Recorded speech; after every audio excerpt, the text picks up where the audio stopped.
Il y a aussi d'autres choses sur lesquelles on peut communiquer en images et je pense que c'est important de se faire ce travail-là, de réfléchir à qu'est-ce qui fait partie de mes valeurs et fait partie de mon univers de marque et sur lequel j'ai envie de communiquer. Faut que je réfléchisse en amont aux piliers de contenu, à toutes les scènes. Comme ça, c'est vrai que c'est plus simple après pour savoir, ok, j'utilise quelle photo, quand. L'important, c'est de se poser ces questions. Il n'y a pas qu'une seule réponse, et d'ailleurs, c'est vrai aussi pour le personal branding. En fait, nous-mêmes, on a plusieurs casquettes, plusieurs facettes, et c'est complètement ok de faire plusieurs mises en scène différentes pour nous, pour nos produits. Hello et bienvenue dans ce nouvel épisode du Comptoir du Web, un podcast business où on parle de publicité, de manière d'entreprendre, mais pas que. J'aurai l'honneur de recevoir des invités inspirants pour te partager un maximum de valeur. Et aujourd'hui, nous recevons Émilie de Émilie Photographie Le Monde. Tu formes principalement les artisans, les commerçants à faire des photos qui subliment leurs produits et leur savoir-faire. Et tu fais également aussi de superbes shootings photos pour les entrepreneurs qui souhaitent mettre en avant et faire du personal branding. Est-ce que tu as un détail aussi qui est important à connaître sur toi? Oui, coucou Marine, c'est exactement ça, tu as bien résumé. Alors moi, du coup, je me considère comme un peu créatrice d'univers photographique. J'adore ce terme. Oui. Et en fait, ce qui m'anime, c'est vraiment de créer des photos qui ressemblent aux personnes que je photographie, à leur marque et à leur univers de marque. Excellent. Et en plus, pour l'anecdote, Émilie, tu as aussi fait mes toutes premières photos pro. Oui, non, mais On en reparlera un peu plus tard dans le podcast, mais où c'était super bien et que tu es super bienveillante surtout pendant les shootings. Tu me mets très à l'aise parce que c'est pas un exercice facile quand on s'est jamais fait prendre en photo, quoi, tout simplement. Donc, on est là aujourd'hui pour parler de l'importance de la photo, justement, en business et de montrer que c'est un vrai game changer dans son entreprise, d'avoir de belles photos qui subliment notre produit, soit pour mettre en avant notre personal branding. Et justement, quand on a envie d'investir en premier dans un shooting photo, puisque c'est vrai que ça arrive très vite dans la création d'une entreprise, parce qu'on se rend compte très vite que d'autres personnes ont de très belles photos, et on se dit « Ah, mais moi aussi, j'aimerais bien avoir de très belles photos ». Quelles vont être les premières étapes avant de prendre rendez-vous avec une personne pour faire un shooting? Tu vois, quelles sont les bonnes questions à se poser pour savoir est-ce que c'est le bon moment pour le faire? Est-ce qu'il faut que j'attende peut-être d'avoir établi tout mon univers graphique, toutes ces choses-là? Est-ce qu'on peut voir ça avec toi aussi? Comment se passent les bases? oui, clairement.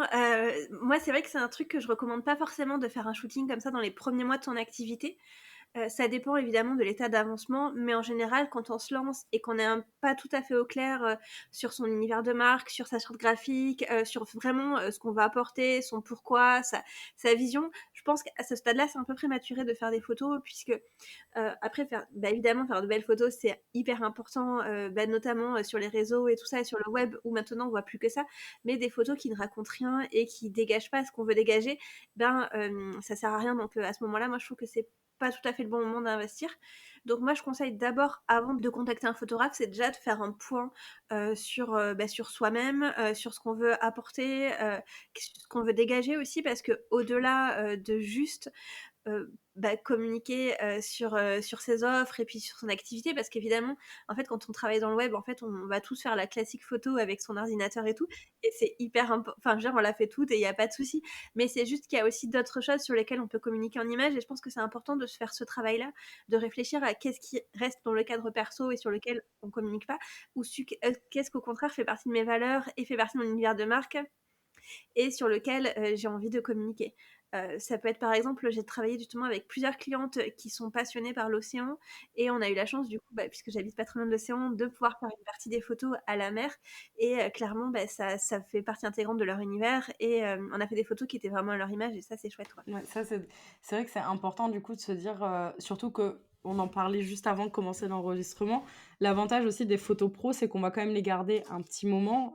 C'est pas forcément, surtout quand c'est notre premier shooting pro, on se dit je vais pas en faire un tous les mois puisque forcément ça a un coût, hein, c'est normal, c'est du travail, que ça soit pendant le shooting, après le shooting photo aussi, parce que tu repasses sur les photos. Mais il faut avoir réfléchi à ça pour pas en fait faire un shooting et se dire dans 2 mois c'est plus du tout en fait ce à quoi correspond mon entreprise, j'avais pas les bonnes bases, et donc refaire un shooting, etc. Parce que l'investissement qu'on va faire, toi tu me conseillais maximum 3 ans pour garder les photos professionnelles. Moins évidemment, si on a changé entre temps, on va pas se forcer à garder des photos pour garder des photos, mais c'est vrai que pour moi en tout cas ça a été un des investissements les plus rentables, puisque tu fais tes photos et après tu t'en sers pas tous les jours, mais quasiment, et sur plein de supports aussi différents. Après, une fois qu'on a nos shootings, enfin nos photos en tout cas, pro de réaliser, à quel point, ça peut avoir un impact du coup pour notre personal branding? C'est-à-dire comment est-ce qu'on peut bien s'en servir, bien les mettre en avant? Parce que le but aussi, de le rappeler, quand on fait un shooting pro, c'est pas en mode on est narcissique et on prend des photos de nous parce qu'on s'aime et parce que, voilà, alors c'est très bien de s'aimer aussi, hein, mais c'est vraiment pour du personal branding. Ce sont 2 choses très différentes et donc comment aller dans ce chemin du personal branding et prendre confiance en se disant: «Bah, voilà, j'ai de super belles photos, mais j'ose peut-être pas, les mettre en avant, je sais pas comment m'en servir, je sais pas, est-ce que ça va être too much, ou pas?» Oui, je comprends, ouais. C'est vrai qu'il y a ce côté aussi de se dire: «Ah bah, est-ce que je fais des photos de moi?» Enfin, genre, c'est vrai ce côté un peu narcissique alors qu'en fait, c'est pas du tout le but et puis quand bien même, on ferait un shooting dans le cadre perso, ben, je pense que c'est tout à fait OK et je pense que la séance photo peut être aussi un formidable outil pour reprendre confiance en soi, donc ça, c'est mais bon, même si c'est pas le sujet, mais je pense que même du côté pro, ça aide aussi, hein. Je pense que, faire une belle séance photo, avoir de belles photos pour communiquer, ça aide aussi à prendre confiance en soi, en sa stature de chef d'entreprise et en son business. Donc c'est pas complètement déconnant de parler de ça maintenant. Après moi je considère quand même qu'il faut, donc comme je disais, réfléchir un petit peu en amont de la séance photo. En général, moi c'est quelque chose que je propose à mes clients et je sais que je suis pas la seule photographe, personal branding à faire ça. C'est, un échange au préalable et de réfléchir du coup sur l'univers qu'elles veulent créer et sur les piliers de contenu sur lesquels elles veulent communiquer. Puisque, beh, comme, toute stratégie de communication un petit peu en général sur Instagram et tout, il y a des piliers de contenu et en fait ces contenus, ben, on va les illustrer en photo et donc ça va nous permettre de choisir les thématiques du shooting, les lieux, les accessoires, les tenues et ça permet d'avoir des photos qui reflètent vraiment son univers et après, bah, pour les utiliser, ce sera relativement simple puisqu'elles vont se raccrocher en fait, aux piliers de contenu qu'on va avoir, aux thématiques qu'on va aborder. Donc ça du coup c'est important de faire travailler en amont finalement et une fois que c'est fait, et qu'on a trouvé le bon photographe, qu'on est à l'aise et qu'on passe un moment sur la séance photo, qu'on a choisi ces photos qui nous correspondaient et ben finalement, je pense que l'utilisation se fait assez naturellement puisque, bah, on a normalement la bonne photo pour illustrer, le bon message, quoi. C'est super intéressant de se dire: «Faut que je réfléchisse en amont aux piliers de contenu». Parce que souvent on se dit: «Bon, ben voilà, j'ai envie que ça dégage, quelqu'un, tu vois, de chaleureux, de gentil, de très enfin, tu vois, de professionnel». On va plus avoir ce genre de vision-là quand on pense à un shooting photo, plutôt de se dire: «OK, bah, en fait, cette tenue, ce cadre-là, avec ce fond-là, ça sera dédié uniquement pour, les moments où je vais faire du storytelling. Ces moments-là, ce sera plus quand je voudrais vendre, me mettre en avant mes produits». Donc ça, c'est très intéressant de se dire: «Je réfléchis en amont à toutes les scènes». Comme ça, c'est vrai que c'est plus simple après pour savoir: «OK, j'utilise quelle photo, quand». Et tu l'as très bien dit, il y a aussi le fait de choisir son photographe. Alors évidemment, je pense que le feeling va jouer dedans, mais Clairement. pas que. Déjà peut-être regarder des personnes qui soient spécialisées dans le personal branding aussi, c'est important parce que toi qui as fait plusieurs, tu vois, qui aident les e-commerçants, c'est pas du tout la même façon de faire que, quand tu shootes une personne, humaine, enfin un humain quoi, un être Oui, humain. oui, c'est clair, ouais. Ah oui, photographier des produits, c'est pas pareil que photographier des gens, oui, on est d'accord. Bah, c'est ça, donc on va regarder du coup un peu l'univers du photographe, Ouais. le feeling. Peut-être que la puce à l'oreille, ça peut être aussi le questionnaire. Est-ce qu'il y a pas de questionnaire ou de rendez-vous en amont comme tu le disais que tu le faisais et que d'autres personnes le faisaient aussi pour, bah, mettre en confiance et que tu comprennes bien, ce que veulent les personnes? Ouais, clairement, beh, je pense que oui, il y a le feeling, il y a les retours aussi parce que la plupart des photographes, bah, je pense sur Instagram, sur leur fiche Google, sur leur site, ils ont des retours clients, voir les photos. L'avantage, pour le coup, c'est qu'on a un travail très visuel donc finalement notre portfolio parle de nous-mêmes. Si on adhère à l'univers du photographe et à sa personnalité, bah, c'est banco. Effectivement, la plupart des photographes, je pense, auront cette démarche d'anticiper, de planifier le shooting en amont. Je pense que c'est important, en tout cas dans le personal branding et tous les photographes, d'ailleurs c'est beaucoup des femmes, toutes les photographes sérieuses que je connais, ont cette démarche-là donc du coup c'est normal. Après, je pense qu'il y a aussi d'autres photographes qui sont effectivement, comme tu dis, pas spécialisés dans le personal branding. Beaucoup de photographes sont très généralistes et font du particulier, de la famille, du portrait pro. Et pour le coup, ça peut être OK si on a juste besoin de refaire sa carte de visite ou sa photo de profil LinkedIn. Mais pour ce qui est vraiment personal branding, sachant que bah, on sait que sur Instagram, par exemple, on communique, en général, on poste genre 3 fois par semaine, et juste les posts sans compter les stories, tout ça. Et donc, on va avoir besoin de beaucoup de visuels, beaucoup de choses, et on va avoir besoin d'avoir des photos qui reflètent vraiment qui on est. Et là, pour le coup, ça peut peut-être valoir le coup d'avoir un photographe spécialisé. Mais il faut garder en tête aussi que forcément, plus spécialisé le photographe, plus le tarif sera élevé, quoi. Oui, c'est sûr, mais encore une fois, on revient au fait que c'est un investissement. C'est pas Ouais, du clairement. tout, le fait d'avoir des photos pro, on peut le voir aussi l'impact que ça a sur notre communication et sur la façon d'être perçu. Bah, surtout toi, en plus, avec, tes clients directement, hein, quand tu fais du personal branding. Je pense que tu dois avoir des retours, dans ce sens-là. Est-ce que tu peux nous en dire un peu plus sur les impacts que tu as pu voir, que ce soit direct ou aussi la façon dont se sentaient aussi les personnes au fur et à Ouais. mesure qu'elles mettaient en avant leur personal branding? Oui, clairement, il y a vraiment 2 bénéfices. Il y a le premier, le bénéfice externe qui paraît le plus évident, c'est d'avoir des belles photos pour sa communication, donc d'avoir une image de marque plus pro, donc forcément, potentiellement de monter en gamme, puisque, bah, on dit souvent, moi c'est un truc que je dis beaucoup pour les produits, mais ça marche aussi pour les gens. Enfin un peu moins, mais en tout cas, c'est que quand on voit des photos de mauvaise qualité, on pense que le produit est de mauvaise qualité. Et ben en fait, pareil, quand les gens ont des photos vraiment haut de gamme, des photos qui les reflètent bien et tout, on va se dire voilà, cette personne elle a l'air sérieuse, elle a l'air pro, et ça va inspirer confiance. Donc ça c'est important. Donc vraiment c'est cette valeur ajoutée qui est perçue par l'extérieur. Ça permet aussi de créer une vraie cohérence visuelle, mine de rien, parce qu'en fait, quand on a créé un univers avec un photographe pro et qu'on a toujours des photos un peu dans le même style, et ben les gens vont nous reconnaître et donc ça va permettre d'augmenter notre notoriété. Donc ça, c'est vraiment tous les aspects extérieurs, vraiment communication, marketing, mais il y a aussi l'aspect intérieur, ce shoot de confiance en soi, ce côté de prendre sa posture de CEO et tout. Et ça, c'est un truc que j'ai rencontré chez beaucoup de mes clientes et même souvent les plus réfractaires à la séance photo. Je sais que j'ai des clientes qui appréhendaient énormément ce moment parce qu'elles avaient un problème avec leur image perso et qu'elles aimaient pas se voir en photo tout simplement. Alors moi, je suis pas, je fais pas de photothérapie et je pense pas que mes collègues personal branding en font aussi, mais je me trompe peut-être.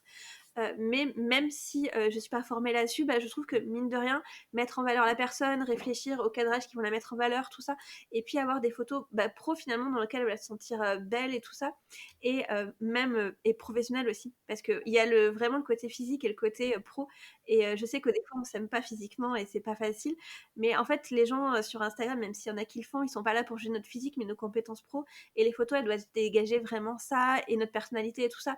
Et c'est pas grave en fait si on a un petit bourrelet là ou un truc ou qu'on n'aime pas nos cheveux ou autre chose. Enfin, j'ai dit un truc au pif, mais et ça permet de se détacher un petit peu de justement de ces complexes là et de voir, regarde, là j'ai l'air pro, les photos elles sont bien, je fais vraiment girl boss et tout. Et ça c'est vraiment un gros boost de confiance quoi.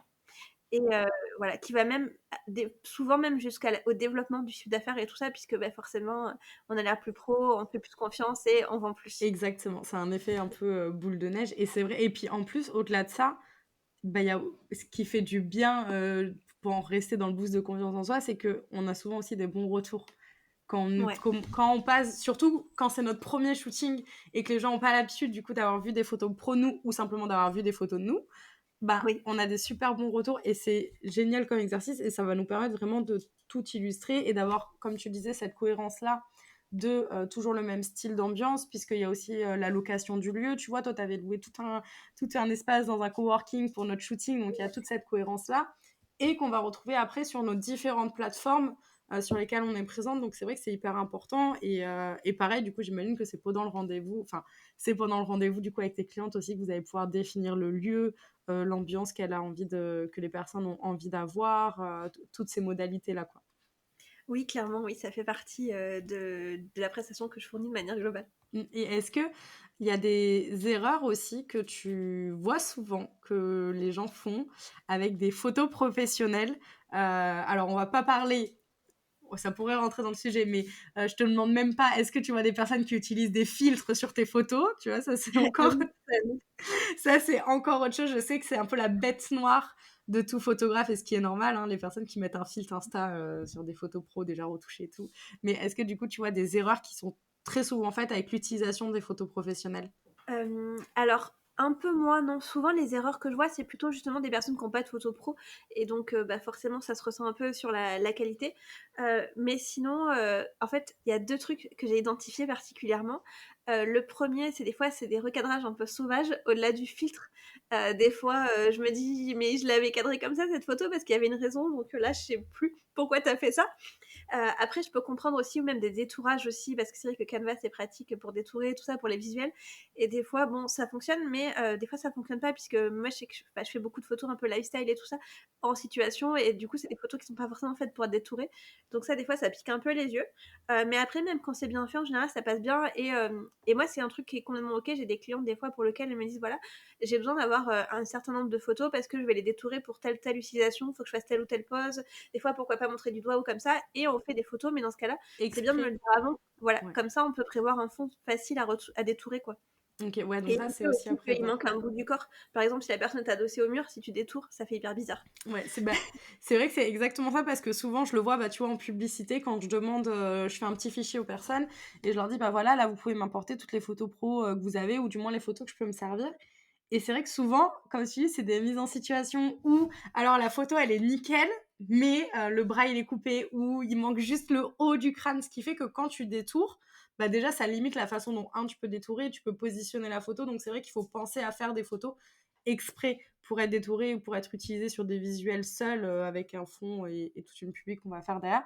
Et donc après par contre, tu vois beaucoup de photos enfin d'erreurs qui peuvent être faites quand on prend nous-mêmes les photos. Est-ce qu'il y a des petits tips Ouais. déjà qu'on peut prendre en compte si on n'a pas encore le budget pour déléguer, enfin pour faire appel plutôt à un photographe professionnel? Est-ce qu'il y a des petites choses qu'on peut mettre déjà en pratique pour essayer de faire au mieux et de pas faire mauvaise qualité, on va dire? Oui, carrément, ouais. Attends, je reviens un tout petit peu parce que j'avais d'autres erreurs que j'avais vues, par rapport aux photographes, aux photos pro. Ouais. En fait, il y a aussi un autre truc, c'est que j'ai constaté des fois, le manque de cohérence, en fait, parce qu'on fait appel à un photographe pour ses photos de personal branding et on est tout content. Sauf que des fois, eh beh, il manque des trucs, donc on remplit les trous en faisant des photos nous-mêmes et la qualité, elle est pas du tout égale ou alors on a besoin de photos d'illustration et dans ce cas-là, on prend un truc de banque d'images qui correspond pas non plus à notre univers. Donc je pense que c'est quand même important d'essayer de même si on fait appel à plusieurs photographes, même si on doit boucher les trous entre guillemets avec des photos de banque d'images ou des selfies qu'on a fait nous-mêmes, et ben c'est important, je pense, d'essayer de réfléchir à quand même garder un petit peu la même ligne directrice Mmh sur mh. les photos.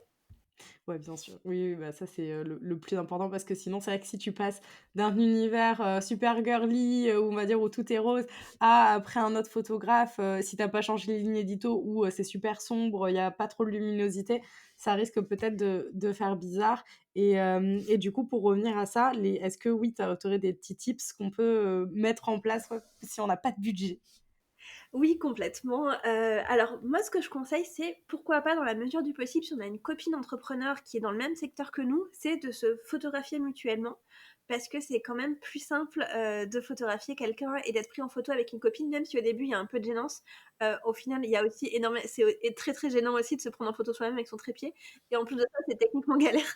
Donc autant demander à une copine, au pire on rigole et tout, on brise la glace, au bout d'un quart d'heure on se prend au jeu, et puis voilà, c'est fun. De préférence une copine qui a un tout petit peu l'œil aussi parce que, enfin, voilà, c'est vrai que c'est des choses qui peuvent s'apprendre, mais bah, si on n'est pas formé et qu'on n'a pas l'œil, ça peut vite finir en catastrophe. Donc, essayer aussi d'avoir une très belle lumière, ça c'est important. Pour ça, bah, tout simplement sur l'intérieur, se placer pas loin d'une fenêtre, ça permet d'avoir une belle lumière. Les jours de grisaille et tout, c'est pas gênant si on est à l'intérieur puisque de toute manière il pleut pas dedans. Et au contraire, ça permet d'avoir une lumière douce et dans le doute, je trouve que c'est le plus simple. Surtout que les ombres dures, autant ça peut marcher ben, sur les peaux noires par exemple, parce que le rendu peut être canon, mais il y a quand même le côté on plisse les yeux si on est en plein soleil. Mais autant sur les peaux blanches et tout, ça fait vraiment très très moche, donc je conseille pas du tout. Euh, donc les temps nuageux, c'est parfait, près d'une fenêtre, c'est parfait, à une belle lumière. Là maintenant, je pense que si on a un smartphone récent, on a quand même des bonnes qualités photo. Donc mieux vaut un bon smartphone qu'on va utiliser en mode automatique qu'un réflexe dont on ne sait pas se servir. Parce que les modes auto des réflexes en général, ils sortent le flash, machin, enfin ça fait des rendus vraiment pas propres. Donc voilà, un smartphone récent, le mode portrait, souvent, il fonctionne bien.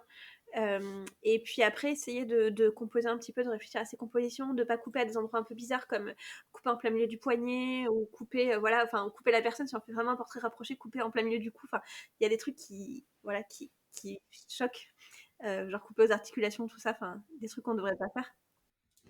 Bon, bah, qu'on devrait éviter.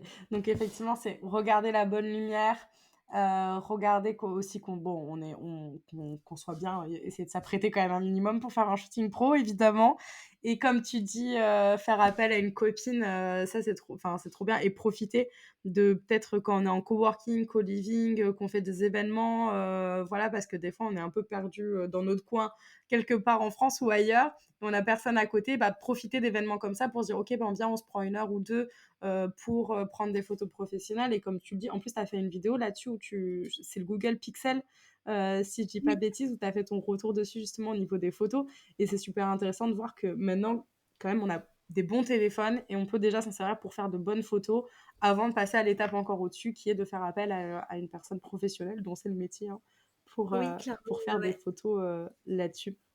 Et justement, est-ce que il y a des choses à ne surtout pas faire en photo, du style des poses qui au final, je sais pas, on imagine des trucs et dans notre tête que ça rend super bien, mais en fait ça rend pas bien. Tu vois, peut-être des couleurs à éviter ou des voilà, des choses qui sont, qui où au début on se dit: «C'est génial» et en fait le rendu il est pas ouf. Donc Ouais, alors effectivement, pour les poses et tout, c'est vrai que c'est pas facile, c'est encore, c'est tout un métier et c'est vrai que là, justement, le travail de la photographe pro, ça va être de te guider pendant la séance sur les poses et tout ça. Si on n'a pas cette photographe, faut pas hésiter à aller s'inspirer même sur Pinterest et tout ça. D'ailleurs, moi-même, j'ai un petit guide justement des poses pour, que je partage à mes clientes maintenant, quand, bah, avant notre séance pour les inspirer et je leur propose aussi, même si moi je vais les guider, de s'entraîner un peu avant, histoire de, bah, voilà, de se sentir à l'aise devant l'objectif. Et donc ça, on peut regarder un petit peu ce qui se fait sur Pinterest ou sur Instagram et tout. Pas hésiter en fait, parce que souvent des fois on regarde des photos mais on les voit pas vraiment en fait, on fait pas attention. Donc de les décortiquer, de voir un peu ce qu'on aime bien et pourquoi, et faire attention à sa morphologie aussi, parce qu'il y a des trucs qui vont bien fonctionner pour certaines personnes mais pas pour d'autres. Globalement, on va dire que on évite un peu les contre-plongées par exemple, quand on tendance à montrer le double menton, à faire. Et puis il y a des perspectives un peu bizarres. C'est des trucs qui marchent bien pour les influenceuses en mode grand angle et tout, pour montrer leur tenue, mais ça fait pas très pro mmh. pour les, bah, pour les photos personal branding. On essaye de, voilà, au pire, on reste simple hein, si on sait pas trop quoi faire. Et puis après, on tente. Après, je pense que si on shoot avec une copine ou quoi, on n'hésite pas à tester, on se met un peu de Mmh. musique, on rigole.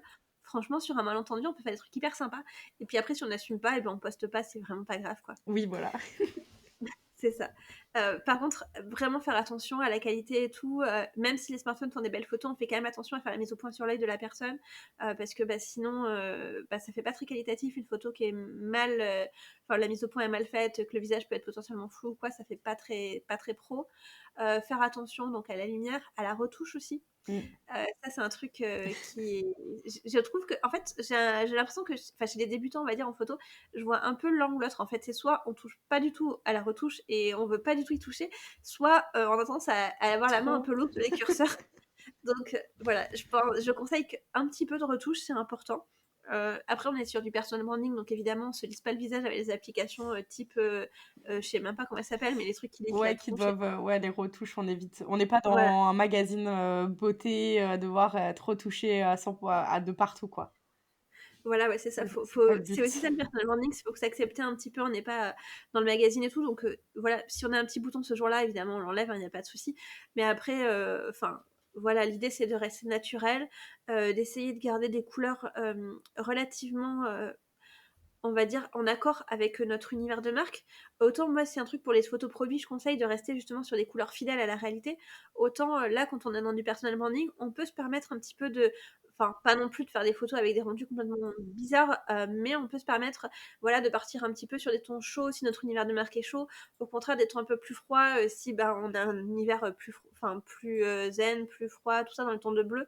Enfin, on peut se permettre de jouer un petit peu sur ces curseurs-là si ça correspond à notre univers, puisque bon, de toute façon, c'est pas très important, on va dire, que notre couleur de cheveux soit exactement fidèle sur Mmh les mh. photos. C'est vrai, et est-ce que justement tu conseilles aussi de s'amuser avec, les saisons? Par exemple, au niveau des photos qu'on peut faire, de se dire: «Bah, voilà, je vais faire, un shooting pour, la période de Noël, de l'hiver, l'été» et cetera. Est-ce que ça, c'est quelque chose qui fonctionne bien aussi en personal branding? Oui et non. Alors je dirais la réponse hyper tranchée, quoi. En fait, ça dépend, de son parti pris et ça dépend si c'est pertinent avec son univers et si c'est quelque chose, qui fait partie de nos piliers de contenu pour communiquer. Si on est absolument fan de Noël et que c'est une passion chez nous, Noël, je pense que oui, c'est chouette de communiquer autour dessus. Pareil, l'automne, c'est vrai que c'est une période, assez, photogénique et tout ça, donc c'est possible de suivre un peu les saisons et d'y adapter. Mais après, je pense pas que ça vaille le coup non plus d'organiser tout un shooting, spécial, automne, à moins qu'on ait vraiment beaucoup de budget pour faire un shooting par mois. Mais voilà, faut pas oublier que voilà, le shooting c'est un budget, le nombre de photos est limité, donc vaut mieux tabler sur des photos un petit peu plus intemporelles qui permettent de suivre la saisonnalité et de pas gêner en fait, te dire voilà, moi c'est un truc que je conseille dans l'août si les personnes ont les moyens de faire qu'un seul shooting dans l'année. Je leur propose de mettre une tenue mi-saison, voilà, une petite veste, un truc, quelque chose qui peut fonctionner en fait toute l'année, que ce soit l'été ou l'hiver, et pas forcément le gros pull en plein hiver qui ne sera plus forcément dispo l'été, Mmh. enfin qui sera plus forcément adapté l'été, ou au contraire le petit débardeur qui en janvier va faire un peu tâche quoi. Donc voilà. Mais après, je pense que si vraiment on est fan d'une saison pour une raison ou une autre et que ça fait partie de notre com d'en parler, oui on peut carrément jouer le jeu et y aller à fond, ouais. Oui, ça, c'est ça qui peut être intéressant. Comme tu dis, oui, il faut avoir le budget si on veut pouvoir le faire tous les mois ou toutes les saisons, mais on peut très bien adapter ça. Du coup, en fait, oui, du moment que ça rentre dans le cadre de notre entreprise et que c'est Ouais. cohérent avec notre image de marque, ça, c'est plutôt important de le faire. Aussi, pareil, après, est-ce qu'il y a un petit tips pour, puisque là, on parle beaucoup de personal branding, et si jamais il y a quelques quand même e-commerçants ou artisans qui nous écoutent aussi, pour justement ces personnes-là, est-ce que ça va être les mêmes tips, celles qui n'ont pas encore le budget pour faire appel à quelqu'un? Est-ce qu'ils vont évidemment faire attention à la lumière? Est-ce que au niveau, il va falloir peut-être vraiment travailler les mises en scène pour pas prendre juste les photos des produits sur un fond blanc? Voilà, comment est-ce qu'on peut faire un petit peu? Oui, alors clairement, effectivement, les conseils techniques, ils sont valables pour tout le monde, hein. La mise au point, quand je dis sur l'œil, si c'est pour des produits, ça sera sur le produit forcément. Mais sinon, les mises en scène, pareil, moi, dans tous les cas, que ça soit du produit ou du personal branding, là-dessus, pour moi, il y a pas vraiment de différence. Enfin, il y a énormément de différence, bien sûr, dans le fait de shooter, puisque, tu vas photographier la personne dans une situation, des fois, le lieu, tu vas te faire une petite mise en scène dans ton atelier, mais l'idée, c'est quand même de raconter une histoire et de contextualiser un peu et de raconter de quoi elle parle cette photo, c'est quoi le sujet, c'est ton produit, à quoi elle sert, parce que tu vas parler des caractéristiques. Donc là, tu vas montrer, je sais pas, tu as une crème hydratante, le côté tout doux, l'hydratation, la fraîcheur, avec pourquoi pas les codes de l'eau, du smooth, du machin. Est-ce que tu vas montrer l'utilisation, par exemple une couverture pour bébé, tu vas la montrer dans un petit lit de bébé, des choses comme ça, pourquoi pas même avec un bébé. Est-ce que tu vas montrer le lifestyle du truc avec par exemple, je sais pas, quelque chose en rapport avec, je sais pas, des bougies qui sentent bon pour la méditation. Dans ce cas-là, tu vas être dans des codes du bien-être et tout, pour rapporter à ce lifestyle-là un peu du bien-être et tout ça. L'important, c'est de se poser ces questions. Il n'y a pas qu'une seule réponse et il y a plein de photos. Et d'ailleurs, c'est vrai aussi pour le personal branding, en fait, c'est parce qu'on a, nous-mêmes, on a plusieurs casquettes, plusieurs facettes, et c'est complètement OK de faire plusieurs mises en scène différentes pour nous, pour nos produits, et de communiquer sur tous ces trucs, pas en même temps, mais enfin voilà, comme je disais, des publications, on en fait 3 par semaine, par an, ça fait beaucoup. Donc, faut pas hésiter à varier les sujets. Et justement, toi, en plus, tu formes aussi donc ces personnes-là pour les e-commerçants, donc ils peuvent faire appel à toi pour que tu leur apprennes, parce que c'est l'investissement obligatoire pour en tout cas vraiment pour les e-commerçants, c'est d'avoir des très belles photos, puisque sans photos, ça fait pas vendre. Et c'est exactement pareil en pub, hein, quand je vois des personnes qui veulent faire de la pub, qui ont un e-commerce, tu vois, qui ont un petit budget, qui débutent, ben des fois les photos c'est pas les plus professionnelles qui est. Moi, la première chose que je leur dis, je suis mais là les photos, faut faire quelque chose, parce que ce sera pas possible. Et donc, on peut venir vers toi pour que justement soit peut-être que tu fais les photos, ou alors former vraiment les personnes là-dessus. Donc, comment est-ce que ça se passe si moi j'ai envie de me faire accompagner par toi justement pour mon e-commerce Yes, alors effectivement, il y a 2 possibilités, soit, faire appel à moi, pour tes photos produits, comme je fais pour les personnes personal branding, soit, opter pour l'une de mes formations. Pour l'instant, j'ai 2 formations principales. La première, c'est ma formation signature qui est Produit Star, et donc qui réouvre ses portes en mars de l'année prochaine. Voilà, il y a une liste d'attente si besoin. La formation est éligible CPF. Et cette formation, elle apprend vraiment de A à Z à faire de belles photos pour ses produits et à créer un univers à l'image de sa marque. Donc vraiment en passant du choix du matériel photo, que ce soit appareil ou smartphone, à la retouche photo, en passant par les compositions, les mises en scène, les réglages de ces appareils photo, de ces smartphones, la lumière, l'univers photographique et tout ça, tout ça. Et j'ai une deuxième formation qui s'appelle Prêt à shooter, qui pour le coup est plutôt spécifique aux produits, portés, donc tout ce qui est vêtements, accessoires, sacs, bijoux et cetera, et qui est vraiment dédiée à apprendre à organiser un shooting photo de A à Z et à se prendre en photo, avec des produits portés, donc que ça soit soi-même ou si on souhaite faire appel à un modèle. Voilà, et cette formation par contre elle est tout le temps disponible. Parfait.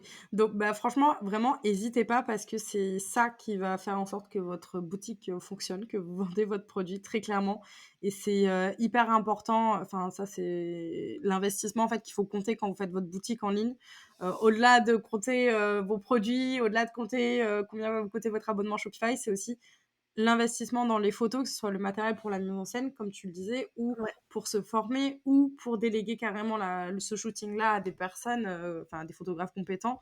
Mais vraiment, c'est la règle numéro un. Donc, on peut te faire appel à toi, donc pour les e-commerce et aussi, évidemment, pour faire des shootings professionnels ou pour le personal branding, où on verra avec toi comment mettre en avant notre identité de marque, où tu pourras t'occuper du lieu, faire des suggestions. Donc, est-ce que aussi, puisque toi, tu es basée à Bordeaux, Ouais. comment ça se passe si par exemple moi j'adore ce que tu fais mais je suis basée à Lyon, voilà, est-ce qu'on peut quand même travailler ensemble?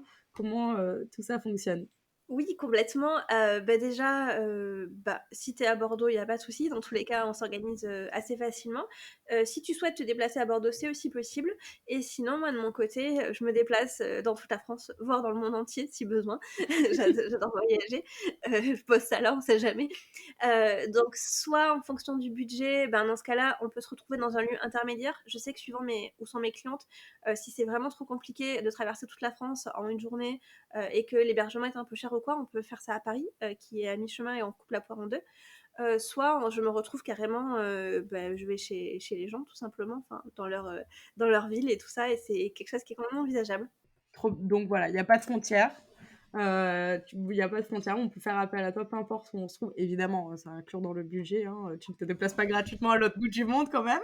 Et puis il faut aussi anticiper un petit peu parce que forcément qui dit déplacement dit frais de déplacement, dit voilà, train au dernier moment ça coûte la blinde, et cetera et cetera. Donc c'est sûr que c'est un truc qui s'anticipe un petit peu plus, même si pareil pour Bordeaux, j'ai minimum, voilà, 1 mois de délai en général pour mes prestations. Donc si c'est pour, dans une autre ville, c'est en général un petit peu plus aussi. C'est ça, il faut anticiper. De toute façon, ça s'anticipe puisqu'il faut prévoir les photos, l'univers, réfléchir à son make-up, ses ongles, enfin à tout. Clairement, oui, c'est sûr que moi, si on me dit: «Voilà, j'ai besoin de shooter la semaine prochaine», à moins que la personne elle ait déjà fait tout ça en amont, je vais lui dire: «Ça va être un peu chaud quand même». Ça risque d'être difficile. Je pense que, prends quand même le temps de réfléchir pour que les photos te correspondent à 100 quoi. Ouais, c'est ça, de pas se précipiter parce que Ouais. sinon ça sert à rien d'investir si c'est pour être dégoûté dans 2 mois de nos photos et pas s'en servir en fait. Donc, Oui, clairement, on est d'accord, ouais. trop bien. Trop... Bah écoute, Mmh. c'est super intéressant. Est-ce qu'il y a des informations que tu voudrais rajouter pour ces personnes-là justement qui vont nous écouter, qui se posent des questions sur la photo pro, pour s'en servir, comment, pourquoi? Est-ce qu'il y a une petite info que tu aimerais ajouter? Tu veux dire pour communiquer avec ces photos? Oui, pour communiquer avec ses photos ou vraiment avec l'utilisation de la photographie dans le monde professionnel. Ouais, alors, la photo, alors c'est capital, hein, de toute façon, on en a beaucoup parlé, à un moment, je crois que c'était il y a 1 an ou 2 ans là quand, Instagram a commencé à partir dans le tout reels et tout ça, et puis, finalement il a fait machine arrière. Donc enfin la photo, même si des fois on voit pas la photo est dépassée, maintenant c'est de la vidéo tout ça, oui, la vidéo est importante, mais la photo elle sera toujours capitale, pour communiquer. Déjà pour les sites internet parce que ça reste toujours statique, pour la publicité un peu pour les 2, pour Pinterest, on a encore besoin de photos, même pour les reels finalement, la photo de couverture, ça peut être cool si c'est une belle photo. Faut pas hésiter même à pourquoi pas l'avoir conjointement à une prestation vidéo, parce que c'est vrai que c'est de plus en plus pertinent de faire de la vidéo. Donc moi je pense qu'il faut pas hésiter à varier les formats, même si là je prêche un peu moins pour ma paroisse, mais c'est quand même super important, aussi le format vidéo, donc je tiens quand même à le dire. Et Mm, puis tout simplement, voilà, faire essayer de vraiment réfléchir à son univers, à ce à quoi surtout, en fait, qu'est-ce qu'on veut que les gens pensent de nous, en fait? Qu'est-ce qu'on veut qu'ils retiennent quand eux, ils nous ont quittés? Qu'est-ce qu'on veut qu'ils disent quand on n'est pas là, en fait? Et faut réfléchir vraiment à partir de ça, et ensuite, on go, en fait, trouver la bonne personne ou se former, pour faire des photos qui reflètent ça. Merci beaucoup en tout cas vraiment pour toutes ces informations-là. Et si tu devais faire une seule action demain pour booster ton entreprise, c'est une question qui est pas forcément en rapport avec l'épisode qu'on va faire, mais que j'aime bien poser. Donc, si tu devais faire une seule action demain pour booster ton entreprise, qu'elle soit encore plus rentable, optimisée, lequel ce serait? Et ben, en fait, je l'ai déjà faite, ça serait de déléguer. En fait, ouais, je pense que, c'est important pour moi. Là, je pense qu'au bout d'un moment, ou de se faire accompagner, parce que je pense qu'à un moment, seul, on atteint ses limites et on a besoin de déléguer ou voilà, de s'entourer ou de se former tout simplement pour passer l'étape supérieure. Et du coup, moi, je pense que c'est ça que je fais actuellement, que j'agrandis mon équipe là, et puis je continuerai, je pense, à le faire à chaque fois que j'aurai un besoin. Et je pense aussi, prochaine étape, ça sera sûrement un coaching pour passer à l'étape supérieure quand j'aurai fini de bien structurer ce palier-là. Donc, te faire accompagner, peu importe en tout cas, en déléguant Ouais, ou avec un coaching, ce sont tes recos. oui, certainement, ouais. Et ça, voilà, quel que soit le besoin, en fait, on n'a pas tous le besoin au même endroit, mais je pense que ouais. Je note. Trop intéressant. Et en tout cas, si jamais, tu nous écoutes et qu'une personne, a envie de rejoindre justement l'accompagnement, d'Émilie ou de faire appel à elle par rapport à ses services sur le personal branding, tous les liens évidemment sont en description. Ça fait très youtubeur, mais ce sera en description, peu importe la plateforme sur laquelle, tu te trouves. Et si tu as aimé aussi l'épisode, déjà tu peux nous faire un retour, que ce soit à Émilie ou à moi-même, sur les réseaux sociaux et aussi sur la plateforme d'écoute en laissant un petit avis, ça fait toujours plaisir. Merci beaucoup, Émilie, pour tous tes conseils, sachant que on est toutes les deux malades et au bout du rouleau quand on enregistre. Autant être 100% transparente, donc on espère qu'on va pas trop parler du nez et que ça allait. Mais c'est ça aussi, d'être authentique et d'assumer qui on est. Et ça va dans le personal branding en quelque sorte, hein, de montrer comment on est. Et donc des fois, on est malade. Et des fois, voilà. Voilà, C'est c'est ça. ça. On essaye de faire le taf malgré tout. Donc, imaginez que si mes conseils Exactement. étaient pertinents là, avec mon cerveau en vrac, le jour où je suis en forme, ça peut vraiment être sympa. C'est sympa, je confirme. C'est sympa. Que tu sois pas en forme ou en forme, en tout cas, c'est top. Et vraiment, foncez. Moi, je suis une personne où je m'aime pas du tout en photo, en vidéo et tout. J'ai beaucoup de mal à me re-regarder. Et ton shooting m'a fait beaucoup de bien. Et ça m'a permis de publier des photos de moi en ligne, et de pouvoir faire du personal branding et